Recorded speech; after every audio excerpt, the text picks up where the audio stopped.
Welcome back. Let's get you more details of the other top story that we've tracked very, very closely through the day, a story of devastation. This is coming in from Kerala's Wayanad that witnessed a tragedy in the early hours of the day after you had a massive landslide hitting the region.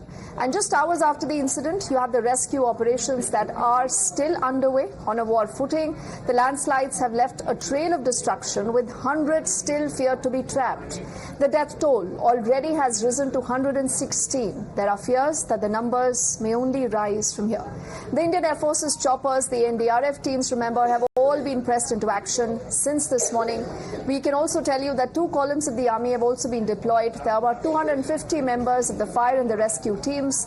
Civil defense, the NDRF, local emergency response teams are all involved in the rescue operations.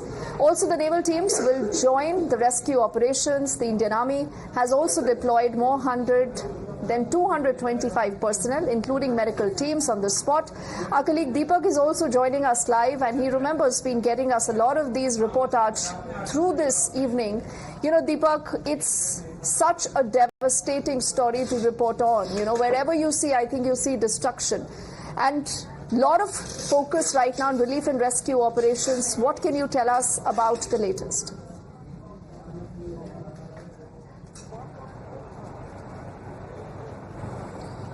Well, I'm at one of the, rescue locations where they've used a zip line, they've used a rope line here to rescue people as we speak. And over the last couple of hours that I've been here, I've seen multiple bodies being brought from the nearby villages because, most of their homes have been destroyed. Schools have been destroyed. In fact, very close to where I am. Let me in fact show you as this water flows in here from about 4 to 5 kilometers here of uphill. You can see this was a school, and right now all that remains is rubble. And at this point in time, you can see there is mud, there's debris that has covered up half the school, submerged it.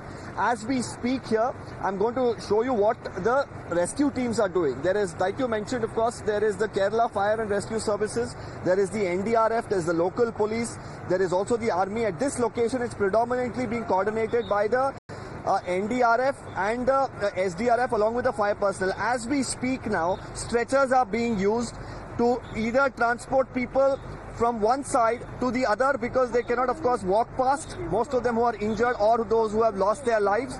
As we speak, it's probably an injured person or the mortal remains right now being shifted. The zip line is connected on one side to a tree.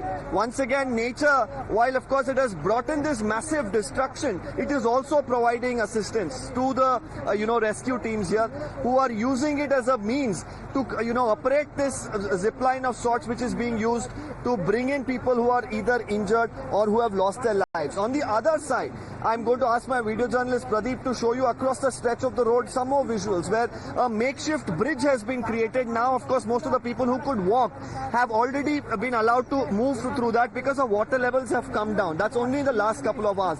But here, as soon as, of course, anybody who's injured or a mortal remain reaches here, there are multiple personnel who are operating here. These are from, like I mentioned, the NDRF, also the, civil defense here and the fire and emergency services. They're all here operating for the last, 15 to 16 hours, and it's been relentless. And more importantly, it's ambulances after ambulances that you see zipping through these roads as you approach this rescue site, because there have been, of course, so many people who had to be rushed to the hospital, who've been, of course, who lost their lives, who had to be taken to a mortuary, and so much that's been happening. Yes. There are locals of Wayanad today who are standing on the streets and ensuring that the ambulances move on time. And that's the kind of effort that's being put in by not just the people who are on the ground carrying out rescue efforts, but also by the locals of Wayanad. And they understand it is humanity right now that counts, and everyone's really coming together, helping people at relief and rescue camps, helping people here. Yes. And about 3 to 4 kilometers from here are the villages where, people have been impacted the most by this landslide. This is the Chular Malar area where, of course, right now I am. Okay. And further, there is also more areas, about 3 different places where landslides have hit. Chular Malar, of course, is one of them. People, they're getting us their entire coverage live. Remember, Times now at one of those rescue operation sites.